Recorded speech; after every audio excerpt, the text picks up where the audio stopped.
Good morning, good morning. I am up early this morning getting my walk on. Okay. I had the craziest freaking dream last night. And you know what is insane? I was up all night. I was up all day, all night, yesterday through this morning. I went to sleep playing canasta on my phone, trying to clear my mind at 4:30 in the morning. And then I wake up an hour later at 5:30 in the morning to a crazy ass fucking dream. So I gotta create a new rhythm. This shit is fucking crazy. I mean, dream so fucking insane, like like I'm snapping people's necks and chopping people down with my fucking axe. Shit was so fucking crazy. Like in the fucking dream, people came into my house. Snake ass bitch that's attached to my child tried to set me and my child against each other. And when that didn't work, and it almost worked, but when that shit didn't work and I stopped myself, this bitch calls her fucking goons. And I'm snapping necks and chopping people up with axes. Shit was fucking crazy. So fucking crazy. I had to get up and take a walk. I said, let me get out in this sun. And the fucking moon is beautiful. There we go. I can zoom in. Look at that. You can't see it on camera. It's beautiful as it actually is. Looking at it in person. Watching the sunrise directly across from this half moon. Super, super, super bright on the side that's seen.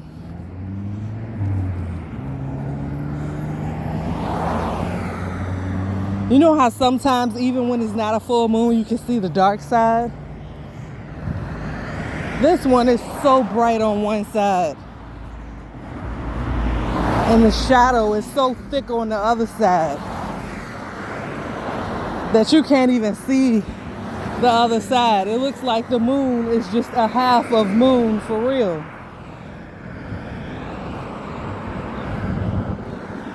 Crazy.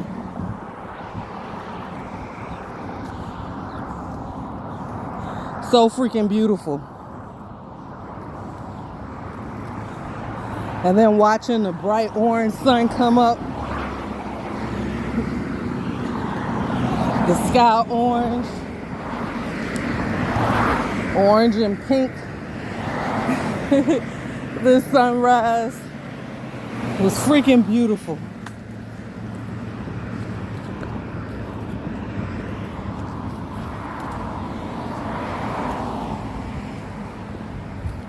Look.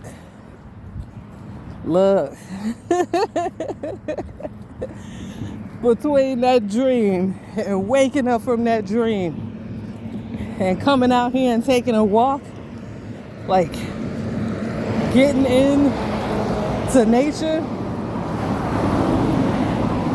or shit, just getting outside. They call that getting into nature, but I don't. It feels different when you're in the city. But getting outside, out the house, I feel strong. I feel powerful.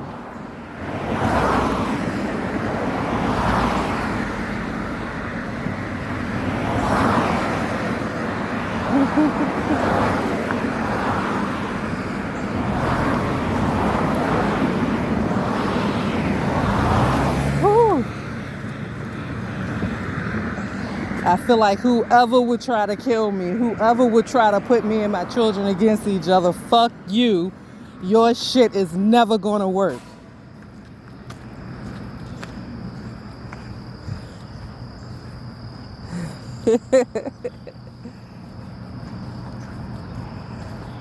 Look.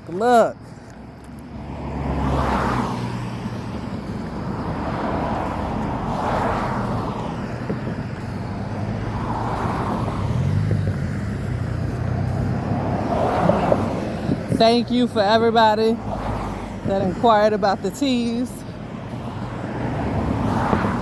Thank you for those that have received samples and given me feedback. Thank you for the purchases. I am grateful. It all goes a long way to help build the farm and Lifted Life. Thank you.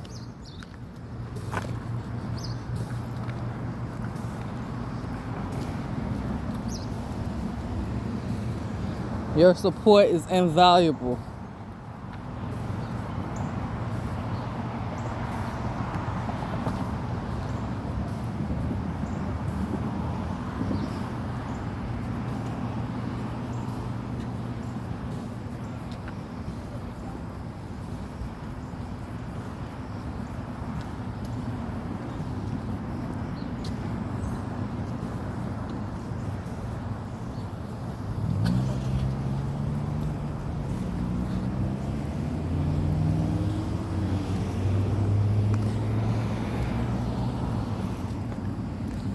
Now,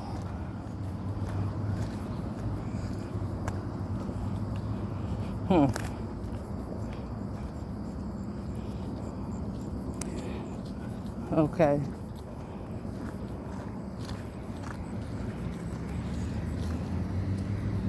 When I get back home, I'm gonna make me a blend of raspberry, butterfly pea flower, and burdock root tea. And then what I did was took some tea that I made. It was some lemon,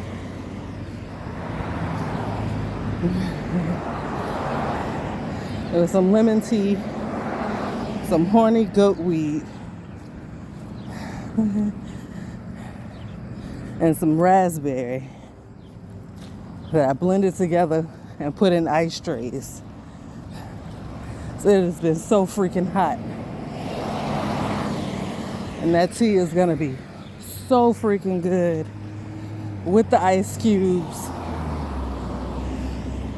Okay, it's gonna be right on time.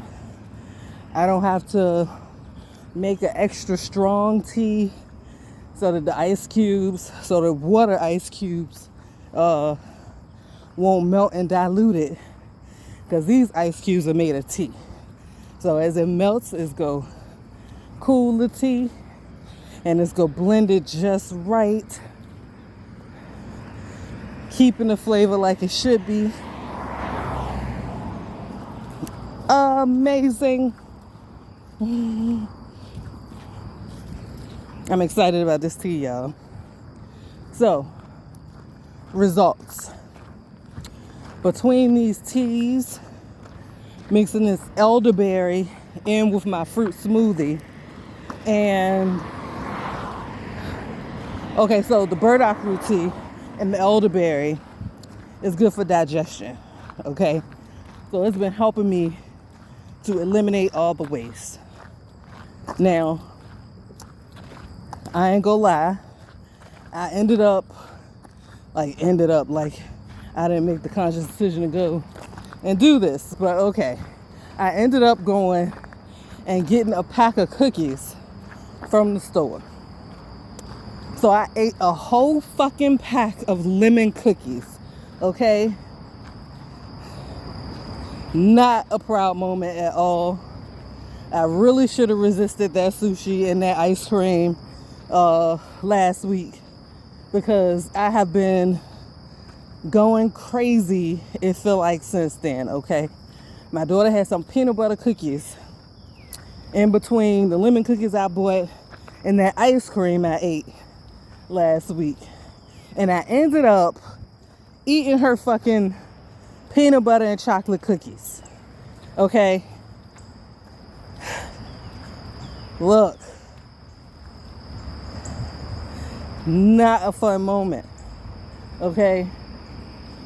Whole rebellious feel. I'm having to tell myself, fuck it. I can get back on track, all that. It just did not feel good, okay? It did not feel good. Although that chocolate peanut butter cookies taste good, it did not feel good. It felt weak. It felt like I have no willpower. So then I go and get these fucking cookies. And I'm telling myself, like, it's my choice so I can feel good doing the thing I know I ain't supposed to be doing. Okay? Eating cookies ain't a sin, but eating cookies goes against my goal to be healthy. Okay? But look, let me tell you how powerful fasts are. Now, I noticed before I started the fast and started like being serious about cutting out sweets and all of that stuff, cutting out added sugars and everything, my left knee in particular, sometimes both knees were hurt, but my left knee in particular, like it felt like bone grinding on bone or something. Extreme pain when I'm walking up the steps, when I'm just walking. And I would take these prebiotics and probiotics that will help with inflammation. But like after a while, and then if I stop taking it, my knee is hurting again. Okay, I fasted. Okay, I fasted. I started intermittent fasting. Okay, I cut out added sugars. That is carbs, sweeteners. Okay, I slowly went from natural non-sugar cane sweeteners to no sweeteners at all and anything that I eat. Okay, and the toughest thing was these smoothies and the tea. But I did it, okay? And I had been doing it for a couple of weeks before I lost my mind and went crazy with the ice cream, okay? And I really think it's because I didn't come to like radical acceptance when I decided to cut out starches. So I started feeling like I'm restricting myself too much. Started looking at everything, every fucking thing just looked like a starch, okay? So that mixed with some negative emotions that led me to making choices as far as my diet that I should not have made. Looking for some sort of comfort, okay? I went ham with the sushi and the daggone ice cream, okay? Well, the gelato, which may as well is fucking ice cream, okay? I went crazy with it. That opened back up my appetite. So then I went and got cookies. But look, this fasting cleaned my body out so well that this time when I ate the sugars, look, I'm walking.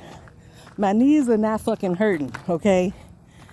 There is still, that inflammation is not there, okay? My knees are not hurting. And I noticed this the other day. I'm running up the steps and I'm like, hold up. My knees ain't start hurting yet. And I haven't been taking vitamins. I haven't been taking the prebiotics and probiotics. And I had all this sugar recently, which causes inflammation. But, and I had some chicken, Lee's chicken. It's really fucking good chicken, but it's fried and breaded and greasy. Look, it weighed on me. I felt heavy. I felt bloated, okay? But my knees are not hurting, okay? It messed with my digestion a bit. So I had to like amp it up with these teas. Had to get drink these specific teas to help with the digestion so that I can get my poop schedule back right, okay? But no inflammation, okay? And I'm not gonna push it. I'm not gonna see how much junk I have to eat before my knees start hurting again, okay? This is enough for me to know that the fasting works. Eating clean works, okay? It works very well. Another thing that I did when I did the 72-hour fast, well, it ended up being like a 48-hour fast because I ended up eating a salad before the 3 days, but still, okay? During that time, while I was drinking water, I took some bentonite clay because bentonite clay attracts metal, so it pulls the metal out of your body. But it is a clay, so you have to be careful with how much you use, okay? So I took it and I mixed a tablespoon of it in my smoothie. And you saw my smoothie cup. If I had to guess, I'll say it's something like 24 ounces maybe. Okay. A tablespoon of bentonite clay mixed in it. So when you mix it, when you use bentonite clay, you have to make sure that you use a non-metal spoon because it is attracting the metals, okay? And you can do a test if you don't believe me and mix some bentonite clay and some water and leave a spoon in there, okay? You will eventually see holes in that spoon. Back in the day, when my kids was little, I used to make a toothpaste with bentonite clay. My daughter, this is how I learned it attracts metal. My daughter had a metal cap on her tooth, on her back tooth. Brushing with the bentonite clay, that metal cap slowly, it almost looked like it melted away.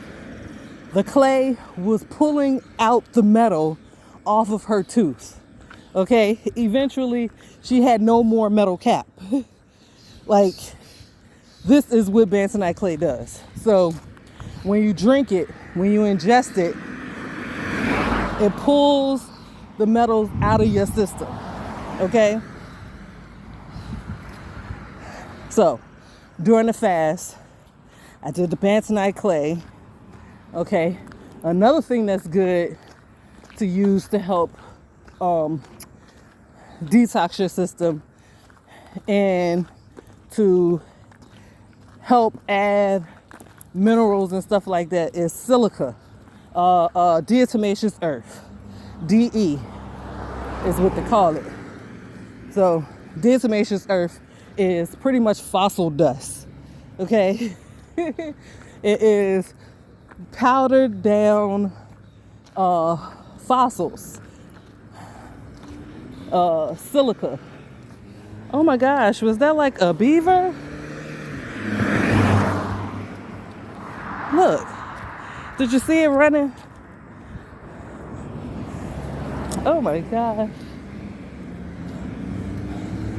I want to run in them people's backyard and see if I can get it. That was freaking cool. Anyway. Okay, so it helps eliminate like viruses, balance bacteria, helps with like added nutrients, all that stuff. So it's good. clean you out, get your system balanced, get your system straight. Diatomaceous earth. Okay, so also diatomaceous earth, you can take some regular like food grade diatomaceous earth and you can sprinkle it by your back door. Okay, this is the summertime when ants want to come in. Okay, they are busy working and they don't give a damn about territory and boundaries. Okay, sprinkle it by your back door. It deters them. They won't come in. Okay, beautiful. Now if you want to kill them, that's another thing. You could mix a little bit with some sugar and some water and make a paste, and they're gonna eat it and it's gonna tear up their insides. Okay, so they'll die. So, but if you're like, no, save the ants, quite frankly, I think it balances out the population and makes like life bearable. Okay, just kill them. But if you're against killing them, just sprinkle the diatomaceous earth by your back door. It'll deter them from coming in. You can also make rosemary spray. You can steep rosemary in water, and that also deters them, but only for the period of time that it's wet. Once it dry up, it's dried up, and you know they don't care no more. You can also spray it on them and it'll kill them. Throw a little vinegar in there. Instant, all natural, non-toxic bug killer and repellent.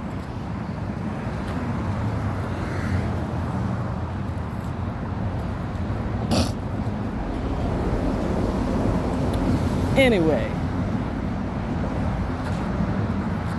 so one of the things now, I've been studying on Virginia, and I decided to start with the flag. Virginia is where I'm born and raised. So I decided to start with the flag. And I learned a couple of things about the Virginia flag, okay? So, number one, the motto is written on the bottom of the flag. It is crazy how motherfuckers looking at me as they driving by. Like,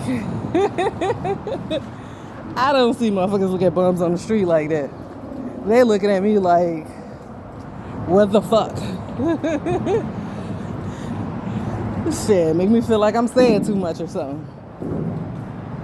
Anyway, the motto on the Virginia flag is "Thus always to tyranny." Okay, is the Latin for that. So this is what Virginia is standing on, what Virginia is built on. Okay, defeating tyranny, getting out of the clutches of the tyrannous rulership. Okay. On the flag, it has two images. One image of the representation of Great Britain, which is a king, and also Lady Virtue, or the deity Virtuous, who is the Roman deity that represents virtue. Okay. And there's a woman, and she's wearing, in the Virginia library, and also in the William and Mary EDU library archives, it lists George Wolfe, George Mason, and a couple of other people who came together and decided on the Virginia seal, which later became the Virginia flag. When they decided on it, George Mason said that she should dress like an Amazon. Okay, pretty much. And she should dress like an Amazon, have her foot treading on the king, the fallen king, with his crown off his head, okay, holding a spear and a sword. So on the original seal, she's holding the spear with the spear pointed up. He said resting on the spear. So she's holding it in the hand that's in the side that's on the ground, okay?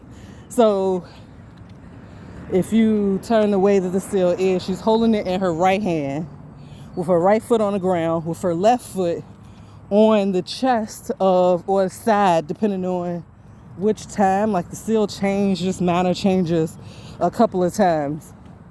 But her left foot on the king in all of them, regardless of what position the king was in. The king prostrate on the ground with his crown off of his head. Later on, they edited to have the king holding a whip in one hand and a chain in his other hand. And the whole idea behind that symbolism is the whip and chain. The whip is rendered useless and the chains of slavery are broken, okay? Laying beside the king. And Lady Virtue is standing with her foot on his chest. She's wearing a helmet and a breastplate, looking very strong and masculine, okay? With the sword out in one hand, in her left hand, and in her right hand, she's leaning on the spear with the arrowhead pointed up towards the sky. And some of them that was created around that time, you will see her with the cap on the spear, and she's wearing a helmet. Later on, it was changed to her no longer wearing a breastplate, but instead her wearing a toga with her left breast out, okay? And some of the documents were saying that that was to make her look more feminine, because she looked too masculine with the breastplate. And some of it was to say that either that was traditional Roman attire and depiction with the breast out, and some said that was traditional Amazonian attire, okay? And when she switched from the breastplate to this toga with her breast out, or this like cloth dress with her left breast out, her helmet also switched to a cloth cap, okay, a blue cap with tassels. And in those pictures, there's no longer a cap on the spear. Okay, it's no longer a red cap on the spear. And also another change that I noticed was that before,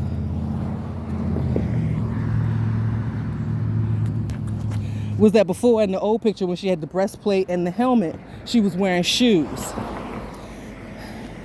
Then in the new one, where she's wearing the toga and the cap, the spear is turned downward to the ground. Her sword is sheathed, meaning it's inside the thing that holds the swords, and it's like resting on her left leg that she has on the king, and she's just kind of like holding it there. And they said that this reason, and she had no shoes on.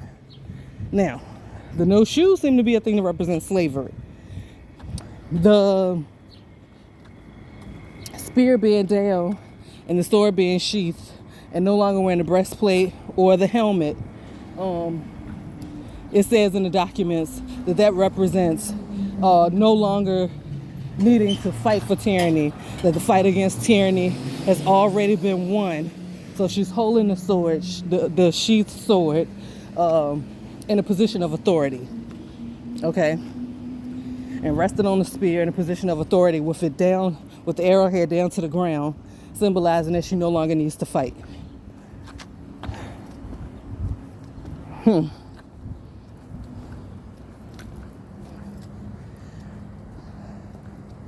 I got a whole different feel, but I'm not going to give my opinion about it. What I will say is that the Commonwealth of Virginia is founded on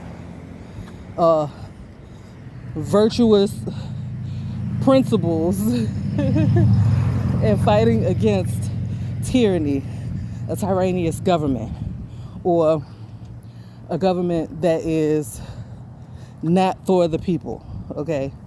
Of selfish, bullheaded rulership.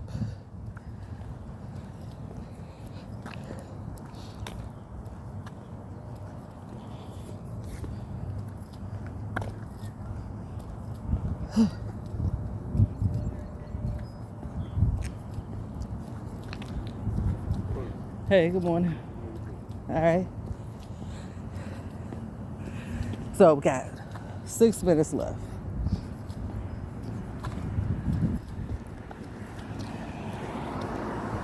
All right, I'm gonna end it here because I'm almost at home.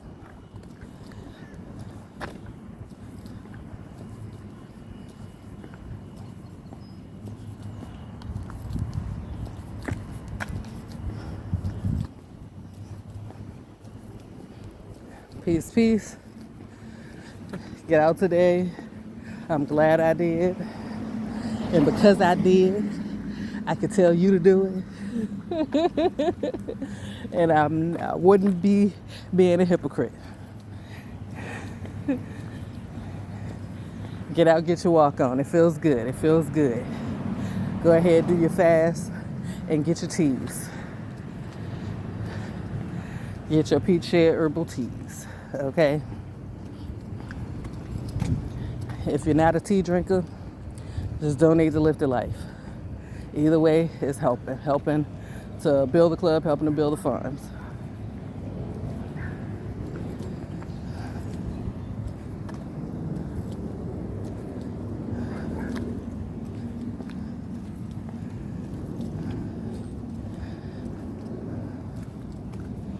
All right, peace.